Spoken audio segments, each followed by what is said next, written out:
आप सभी को राधे राधे, जय श्री कृष्ण। आप सभी माताएं बहनों को करवा चौथ की बहुत बहुत हार्दिक शुभकामनाएं एवं बधाई हो।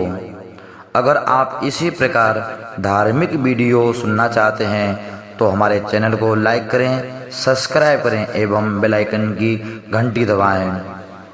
आइए अब हम सभी करवा चौथ व्रत की कथा श्रवण करेंगे, जो माताओं एवं बहनों का सबसे बड़ा ये जो व्रत होता है, अपनी पति की दीर्घ आयु के लिए एवं परिवार की सुख शांति के लिए।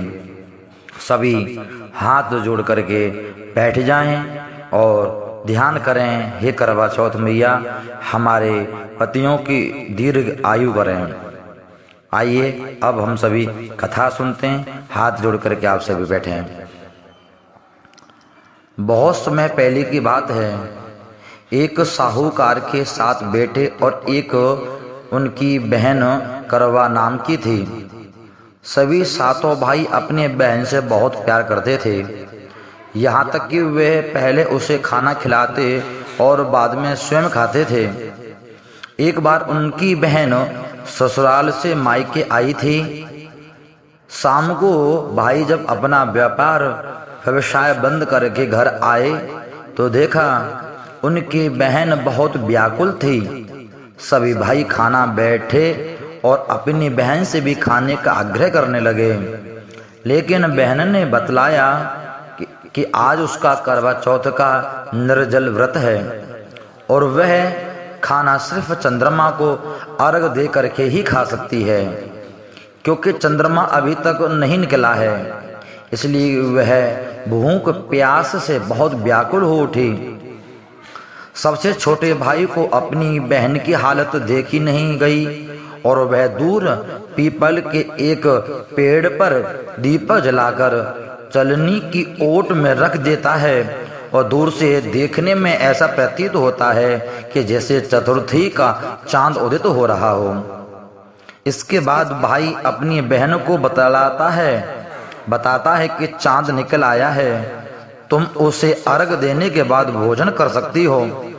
बहन बहुत खुशी के मारे सीढ़ियों पर चढ़कर चांद को देखती है और उसे अर्घ देकर खाना खाने बैठ जाती है। जैसे ही वह पहला टुकड़ा तोड़कर मुंह में डालती है तो उसे छींक आ जाती है।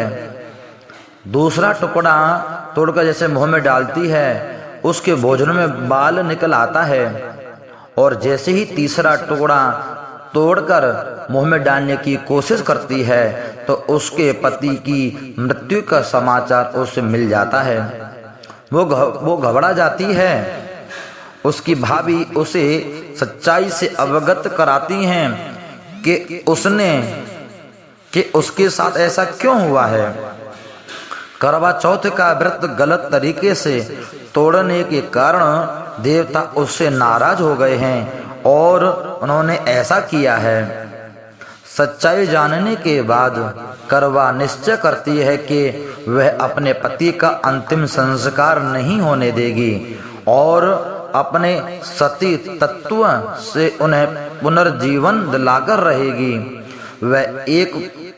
वह पूरे 1 साल तक अपने पति के शव को पास में बैठी रहती है और उनकी देखभाल करती रहती है।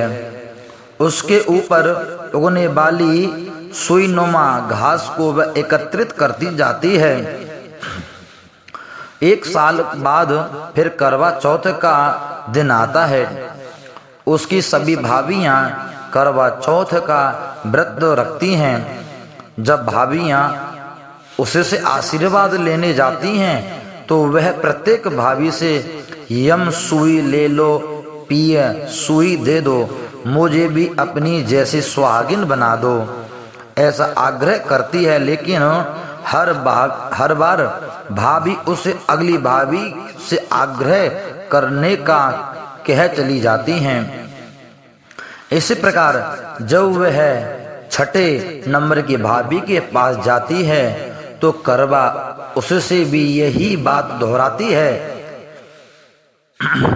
यह भाभी उसे बताती हैं कि चूंकि सबसे छोटे भाई की वजह से ही उसका व्रत टूटा था, अतः उसकी पत्नी में ही शक्ति है कि वह तुम्हारे पति को दोबारा जीवित कर सकती है।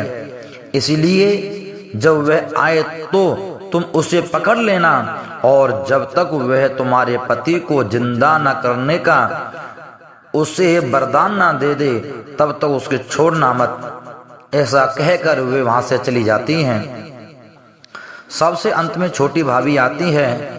करवा उनसे भी सुहागिन बनने का आग्रह करती है, लेकिन वह टाला मटोली करने लगती है। इसे देखकर करवा उन्हें जोर से पकड़ लेती है और अपने सुहाग को जिंदा करने के लिए कहती है। भाभी उसे छुड़ाने के लिए नोचती है, खसोटती है, लेकिन करवा नहीं छोड़ती है। अंत में उसकी तपस्या को देखकर भाभी पसीज जाती हैं और अपने छोटी उंगली को चीरकर उसमें से अमृत उसके पति के मुंह में डाल देती हैं। करवा का पति तुरंत श्री गणेश कहता हुआ उठ बैठता है। इस प्रकार प्रभु कृपा से उसकी छोटी भाभी के माध्यम से करवा को अपना सुहाग वापस मिल जाता है।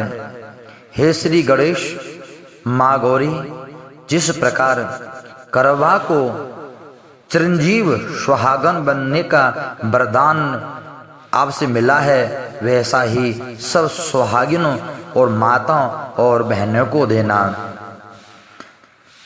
इसी प्रकार करवा चौथ के व्रत करने से सुहागन स्त्रियों की पति की दीर्घ आयु होती है एवं परिवार में सुख शांति मिलती है। हमने आप सभी को ये करवा चौथ की कथा श्रवण कराई है। हम आशा करते हैं आप सभी को समझ में आई होगी। बोले करवा चौथ मैया की जय। इसी प्रकार आप धार्मिक वीडियो सुनना चाहते हैं, हमारे चैनल को लाइक करें, सब्सक्राइब करें एवं बेल आइकन की घंटी दबाएं। आप सभी को राधे राधे।